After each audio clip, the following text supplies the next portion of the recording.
Hi, it's Vex, and today we're going to talk about another budget deck tech. And this time we have Sisay Weatherlight Captain. Doing another budget deck tech with Sisay. The parameters for our budget deck tech, again, if you haven't seen, I had the Layla budget deck tech. But usually my budget's between $120 to $150 for these. Not as low as command scores, again. Another rule is no card over $10. I mean, you can splurge on cards that are $8, $9, but no cards that are $10. Shrines came out in core set 2021, and Sisay works amazingly well with Shrines.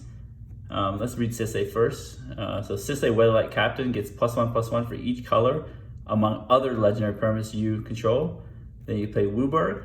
Search your library for a legendary permanent card with converted mana cost less, don't forget less, than Sisay's power. Put the card to the battlefield, then shuffle your library.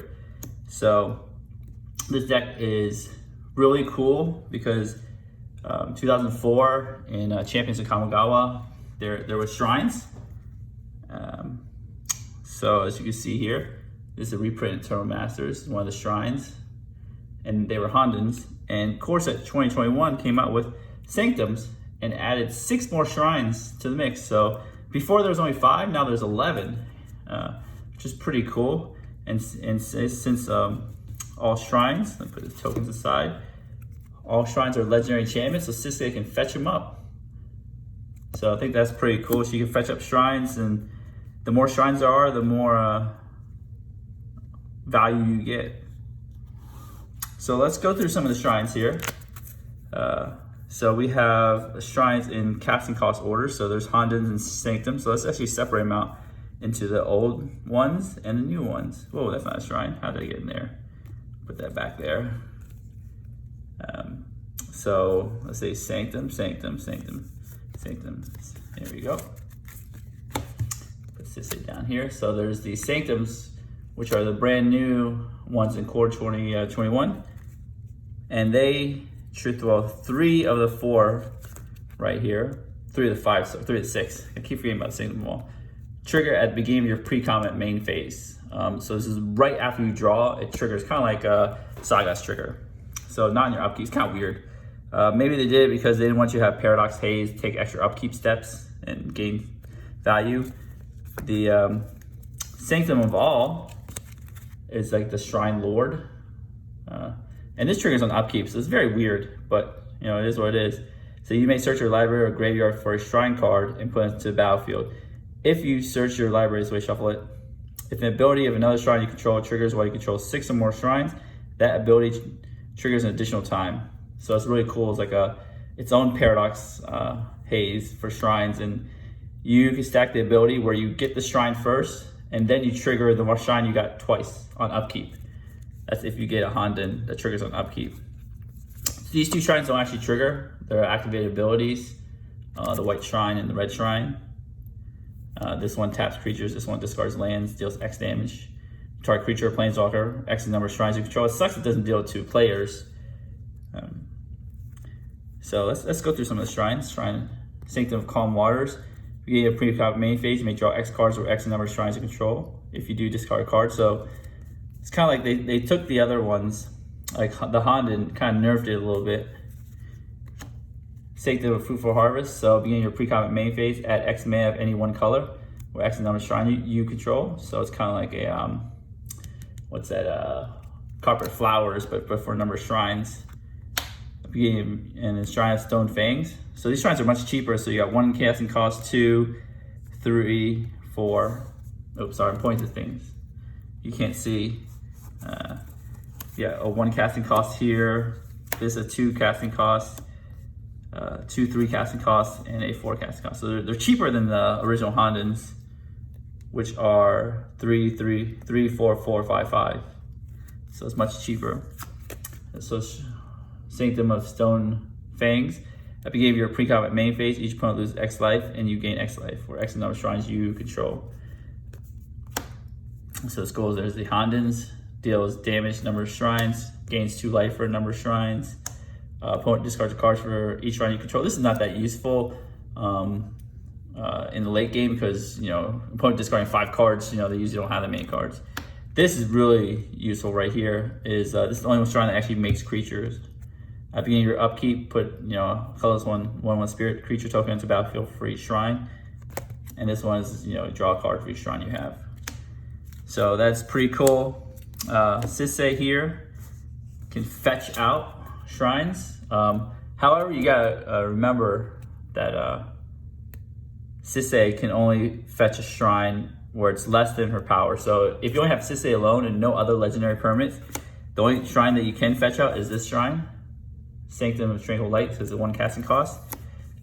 And then this shrine gives Sisay +1/+1, so then you can fetch out a 2 CMC shrine, and the only 2 CMC shrine available is this black shrine here. So this is your next shrine that you have to fetch out. Then Sisay is a 4/4. Then you can get some shrines. What I recommend is either Shrine of Infinite Rage if you want to start dealing damage to creatures, or if you really need mana, Shrine of Fruitful Harvest. So as you can see, they're all different colors as you fetch them out. So now if you have these 3 out, you could do a 4 casting cost shrine, or 3. So you could do any shrine except for these 3. But I would advise against fetching out a black shrine or a white shrine since you already had it.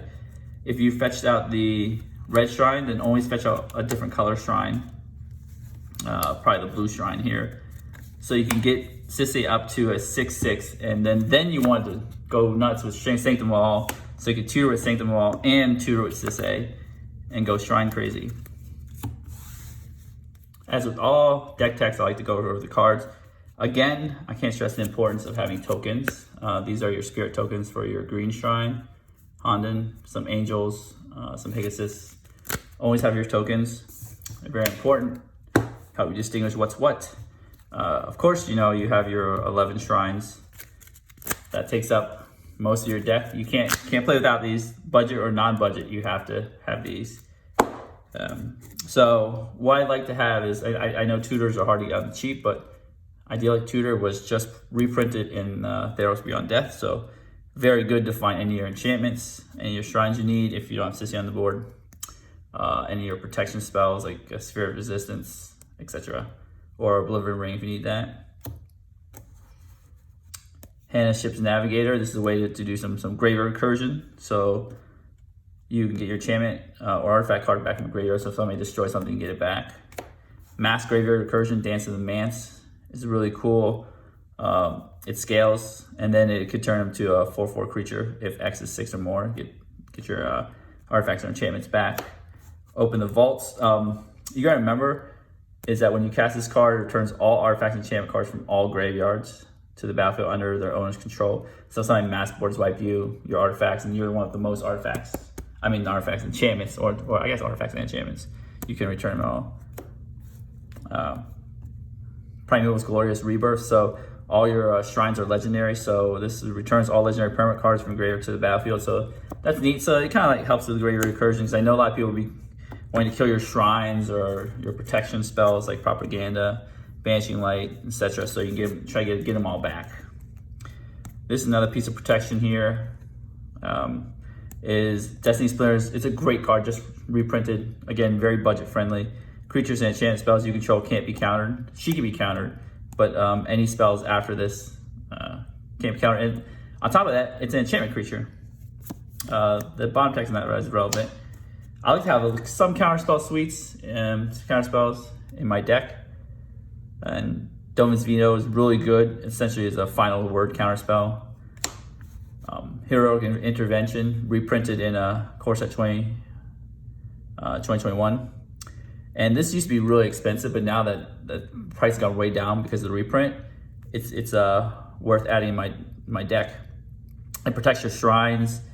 It protects, you know, your Sisay and everything you work for. So hold on to this. If there's like an addition, mass enchantment destruction, you could protect it. Another protection spells are put these 3 together. When you play enchantments, you always have these 3 because they're insanely good at protecting you from getting attacked. Definitely, if you have Sphere of Safety and a bunch of shrines, they're gonna pay up upwards of 5 to 10 to 11, 12 mana to even attack one creature. So This actually protects all your other enchantments, because without getting rid of this, they'll just never be able to kill you. Karmic Justice is a good form of protection. This is really on the top end of our budget, maybe like $8, $9. But I love putting Karmic Justice in an enchantment deck, because this protects your other permanents, and they always have to destroy this one first, and then they have to destroy what they want to destroy.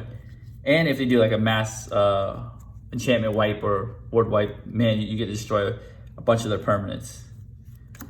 Next, we have some card draw. Since we play an enchantment theme, these are really good budget-friendly card draw. Mesa Enchantress, you know, when you're casting enchantment, draw a card. Satyr Enchanter, same thing. When you're casting enchantment, draw a card. Testing Champion, so this one scales and draws you a card, but it enters a battlefield, so it's not cast. So you have to remember when there's a cast trigger or when it enters a battlefield trigger. Tuvasa, she's cool. She gets big with your enchantments, and it's only the first cast. Vidurian Enchantress, so it's essentially same as Mesa Enchantress. They just haven't reprinted her in black border. So I have one white border card, I know, but she's still really cheap. Was reprinted 8th edition. So anytime you cast an enchantment, draw a card. Island of Blossoms, this is really cool. It's an Enchantress, but it enters a battlefield, but it draws a card itself when entering the battlefield. And I have the new Planeswalker Calyx. So the relevant ability is look at the top 4 cards of your library, reveal an enchantment card from among them, and put that card into your hand. Put the rest on the bottom of your library in a random order. So that's really neat. Helps you find enchantments, like kind of like enchantment card draw. His minus ability, exile target creature or enchantment you don't control until target enchantment you control leaves the battlefield. So it turns whatever enchantment on the battlefield into an Oblivion Ring, maybe target Karmic Justice or something. And I've never actually used this ultimate right here, return all enchantment cards from graveyard to the battlefield. Maybe one day I'll use it, but I've not used it yet. I've used the other modes. So more card draw. Enchantress is present. Where you cast an enchantment, draw a card. This is on enchantment itself, so it kind of like double dips instead of being on a creature, on a regular creature where it doesn't draw itself a card or doesn't affect your enchantment count, unless you have Island of Blossoms, which is an enchantment. Whirlwind of Thought, you're casting a lot of non-creature spells, mostly enchantments. You know, when you cast a non-creature spell, draw a card.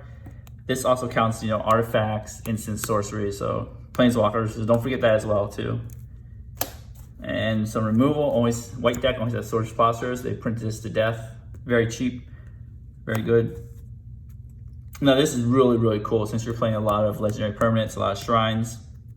It does kill some of your card draw right here that aren't legendary. I mean, this doesn't kill Calyx, but kills some of your enchantresses. Exile all non-land legendary. Exit all non-land permanents that aren't legendary. So it's great to protect your shrines, protect Sisay, destroy everything else. Exiles too, not just destroy. So it's great.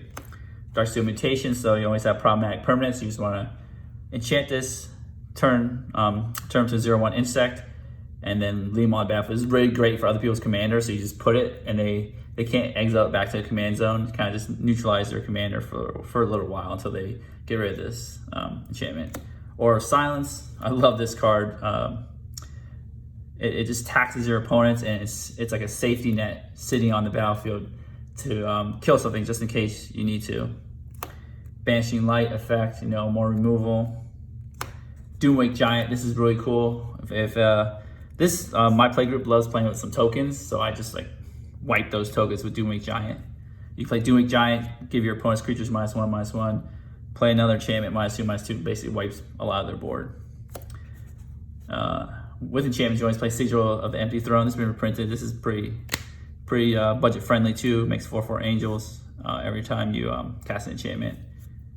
Archon of Sun's Grace. So this enters a battlefield, makes Pegasus, and they have lifelink if you have the Archon there. Oh, this is really cool. The Strionic Resonator.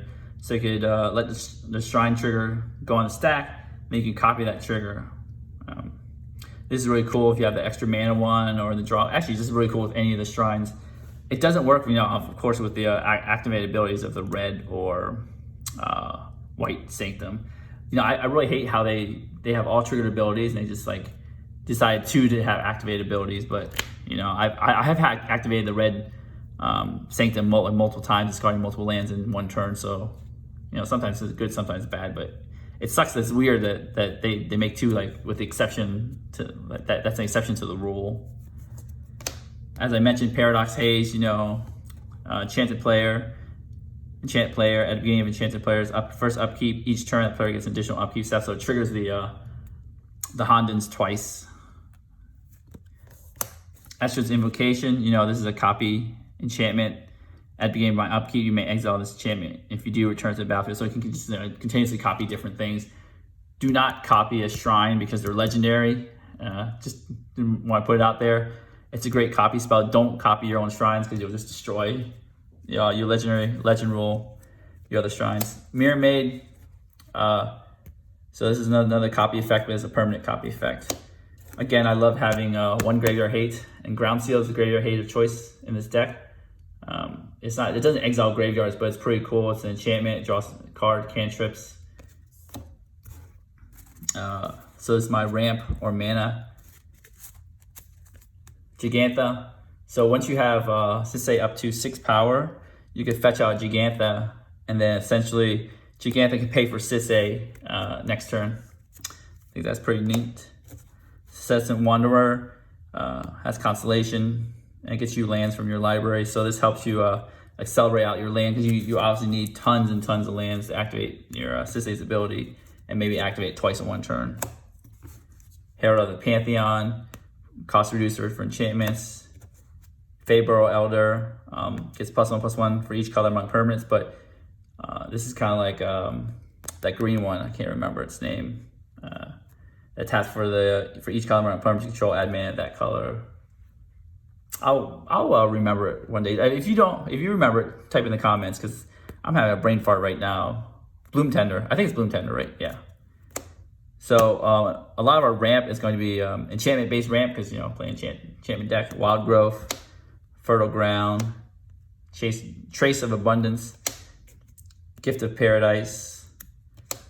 I really like this one. I don't see it in a lot of lists online, but I like this one because it's an enchantment, it's got flash, and it searches for a basic land, and then you can sack it for value if you need to. Here's some land-based ramp: Farseek, Rampant Growth, Cultivate, Kodama's Reach. Remember, this is a budget deck, so we're playing a lot of basic lands, so we're gonna have to figure out how to get all our colors to pay for her Wooburg activation. Wayfarer's Bauble, this is the Commander's Quarter special. Renegade Map, get some lands in my hand. Traveler's Amulet. The budget allows Soul Ring, you know, Soul Ring, Arcane Signet. So Arcane Signet is amazing in this deck because, you know, it taps for five colors. It is a little pricey, but it's within the budget. Felwar Stone, since we're playing a 5-color deck, this will always tap for some kind of amount of mana, usually 3 or 4, maybe all the way up to 5 different colors of mana. And then here's our lands. We have our budget rainbow lands, always have Command Tower and 5-color deck. Exotic Orchard, same reason as Felwar Stone. Our opponent's gonna play some amount of colors, maybe get 3, 4, lucky get up to 5 colors of mana from Exotic Orchard. This is basically a base Bant deck, so we have the 3 vivid lands and the Bant colors. As you'll see, our mana base is basically Bant, and this produces the blue that has 2 charge counters. You know, same thing for these guys. You could produce, you know, red or black or the other colors if necessary. Again, these lands from Shards of Alara and reprinted in Modern Masters 2017, I guess not the wedges, the shards are getting pretty pricey. It's like $1 or something, but this one's worth it because, you know, again, we're playing 3 color, mainly Bant. You know, Evolving Wilds, our little budget fetch lands, Warp Landscape, more budget fetch lands, Blighted Woodland. I splurged a little bit. Again, people want to destroy some of your important enchantments like Karmic Justice, Sphere of Safety, and then you want to get it back.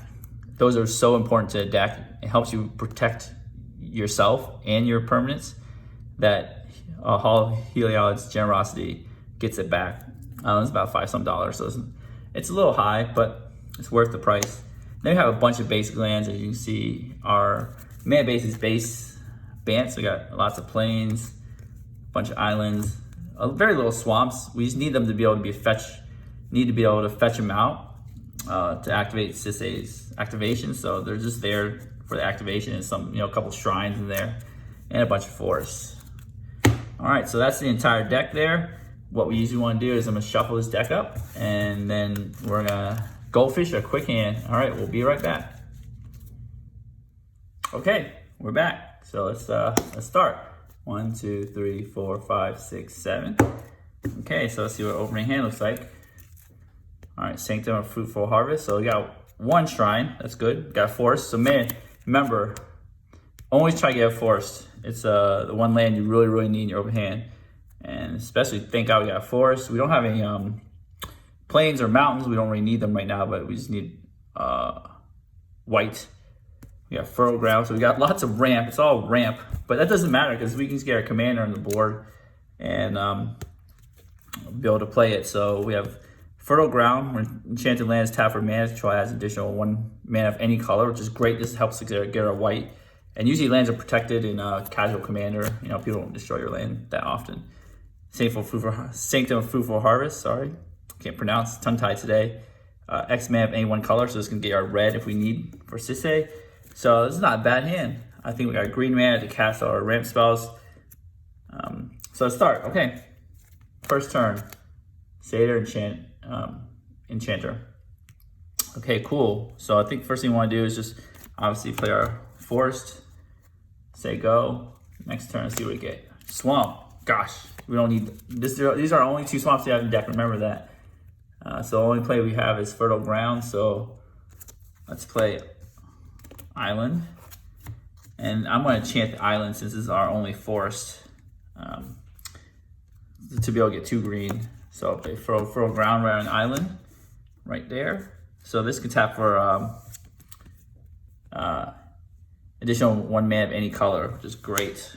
So I can tap for our white, play Sisay if we want to next turn. Next turn. Oh, never mind. We didn't have our white. All right, so this is where we make choices. Do we want to have card draw? Do we have ramp? So we have 4 mana. So technically, if you play it right, you have 5 mana. You could play this onto the land that you have here and add 2, but it doesn't really help. Because you can just tap this and Gift of Paradise, your plains, but it doesn't give you any additional mana. So this gives you 1 mana next turn. So it's like always gives you 1 mana. This gives you +1 mana. I think what we do is we want to prioritize getting the Sanctum out. Let's do that. Let's get the Sanctum out here. So next turn we get 1 mana right away of any color. All right, so this is our turn 4 here. Draw a card on an island, so we get a lot of land. But that doesn't matter because Sisay always gives land. So what we want to do is add 1 mana. I think we want Sisay's white and Satyr Enchanter's white. So what we could do is I would prioritize getting Sisay because I think next turn we can activate her. So use the 1 white from our Sanctum here. Then tap this for the other 2 mana. Bring out Sisay. Play our 4th land, island. Let's play a swamp actually.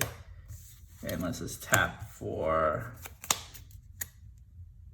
See, this doesn't work with Sisay that well, but it helps you ramp. So I'm just gonna tap with Satyr Enchanter. Next turn. All right, so let's take our 5th turn here. We play land every turn, keep drawing lands, so it's always lands. So we're gonna draw. Oh, sweet, another shrine. Bam. Now remember, Sisay gets +1/+1. Let me just do the counter here for each legendary enchantment. So what's gonna happen is I have 1 mana. Let's choose, since we don't have red, let's choose red for this one so we can activate Sisay's ability. Or play the Sanctum right here. If we cast Sanctum, we get to draw a card. So let's just see how much mana we got. Let's just play our land out here. So we have 6, 7 mana. So we don't have enough to activate and play everything. So I wonder if we play Gift of Paradise onto let's say hypothetically, let's keep Wooburg out here. Gift of Paradise and still be able to activate Sisay. Let's do this calculations here. This is Wooburg right there. Nope, we can't do it because they produce the same color. So I think what we could do is play both of these cards, right? Use our red here, tap for these two, play our next shrine here, and actually draw a card and see what we get. So Sisay has increased her power because now you have two, and now Doomwake Giant, that's really good. So let's just do a Gift of Paradise on our planes here. Cool. So now we could technically discard these two lands and activate Sanctum of Shattered Heights if we wanted to. So this one I didn't really read off earlier, but discard a land card or a shrine, and the Sanctum deals X damage to target creature or planeswalker or X number of shrine you control. So you discard land, pay 1 mana, discard land, do 2 damage. So in a pinch, we could discard both these lands, do 4 damage. That's in a pinch. Hypothetically, let's say we have a pesky commander, we just discard a land, do our 2 damage. So it's kind of neat. All right, so next turn. Turn 6 here. This is where we start going off. So this triggers after we draw. So draw a card. Oh, Soul Ring, we'll take that. Doesn't really help us in this situation, but we will take it. Okay. Oh, I forgot to draw a card to Gift of Paradise. So let's pretend that let's back up a little bit, draw that card for casting out with Satyr Enchanter. So there we go, have more lands. Okay, so now we have 2 mana of any one color. Let's just choose red again, since red is our color that we lack. Let's see if we actually do Wooburg twice. 2, 3, 4, 5, 6, 7, 8, 9. Oh, we have this black here. Let's go. Let's just do it. Black, black, red, red,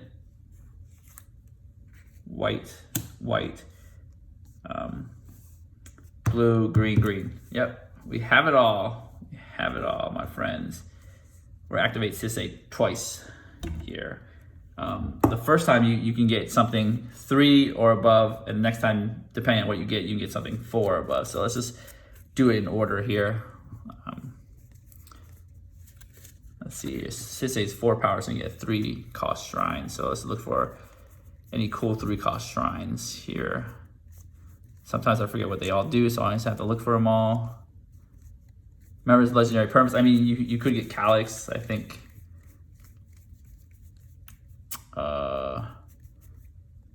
You could get Hannah, actually. This is better, because if you get Hannah into play here, right? Sisay gets +2/+2, 6/6, so then you can get Sanctum of All. Let's see if I can find it here. Yeah, Sanctum of All is 5, which is less than 6. So I think if I get in Hannah, you get 2 colors, which is really good for you. Then you get Sanctum of All. This is a cast trigger, so you don't get that one. So that's pretty neat right there. Bam. So even if Sisay dies or whatnot, you know, you could still use Sanctum of All. Let's pretend Sisay dies and goes back to the command zone. You've done your job. People are afraid of you. You got Sanctum of All. You got Hannah on the battlefield. All right.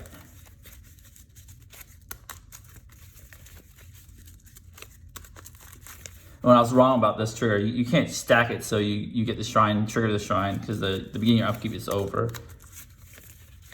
I think what you could do is you could stack your other upkeep shrine triggers to trigger after you get the extra shrine, so you could trigger additional time. So like the blue Honden, if you only had like this, say these 3 Hondens, these shrines out, you get the blue Honden, you would trigger this one first and then draw 4 cards. That's what I meant. Let's see here. Boom. All right, so this is pretty neat. You got your Sanctum of All, Hannah. Now you're untapping with a lot of mana here. Untapping the Sanctum of All. So before you even draw, We're gonna look for the any color, any cast Sanctum. So I just shuffled my library for no reason here. So this is cool. What you can do is get one of these, like let's say you want to draw cards, but your upkeep's passed, so you get Sanctum of Calm Waters right here, so you can draw a card after you it triggers after your draw step. So here, there's nothing to upkeep trigger, so unfortunately we don't get that extra upkeep trigger. But what we could do is now we get a pre-combat main phase trigger, so I'm gonna draw our card here. Hero Intervention. So now we're always gonna keep up 2 mana because that is just so important now to save our stuff. So what we do is we could trigger the Sanctum and add 4 hypothetical. Like we can get red from this one. So let's see what's in our hand. Black. We don't need black. We have here. So yeah, we can't cast Sisay yet, but let's say hypothetically we want white mana. So you get 4 white mana here. Draw X cards, X number of shrines, so you draw 4 cards, discard 1. So you do 1, 2, 3, 4. It's probably better to draw than figure out what color mana you need. And then we'll discard 1. I think this one's a little too slow, Blighted Woodland, so we're just gonna discard that. It's not a big deal. We're definitely probably play our Soul Ring this turn. So play our Forest here, Cultivate, Soul Ring, open the Vault, Nest and Wanderer. So I'd say hypothetically, our opponent's got some pesky creatures. So we're just gonna essentially play Doomwake Giant. 1 black, let's use all our white mana floating here. -1/-1, cast, draw a card. Traveler's Amulet. All right, so we don't actually have any more enchantments. That's a shame. Let's see if we can cast our Soul Ring here. So I would keep that swamp. Cast our Soul Ring there. See if we can cast Sisay and activate Sisay. So you need 10 mana total. So you need to pay 3. So 1, 2, 3, 4, 5, 6, 7, 8, 9. So not enough. Not enough at all. So let's play our things. So you see how this works. Essentially, you could just say hypothetically just cast Sisay here. 3. Cast Sisay. Now you're holding up Heroic Intervention right here. Oh, sorry. Heroic Intervention for next turn. If anything happens, you're protected. You're ready to go. So that's essentially how the deck works. I mean, it is a slow, grindy deck. It is good to get Propaganda, Ghostly Prison, and Sphere of Safety. Sphere of Safety is the one that you always want all the time. The Red Honden can help protect yourself. Like both Red Hondens can help protect you. So you can discard lands and kill things. This is one of the most important cards of the deck. Imagine having this out on this board right here. Let's put this back in my hand or over here. Imagine having Sphere of Safety out. You have 1, 2, 3, 4, 5, 6. They have to pay 6 mana per attacker. So that's very important. Ghostly Prison, Propaganda. Those are your extremely important cards.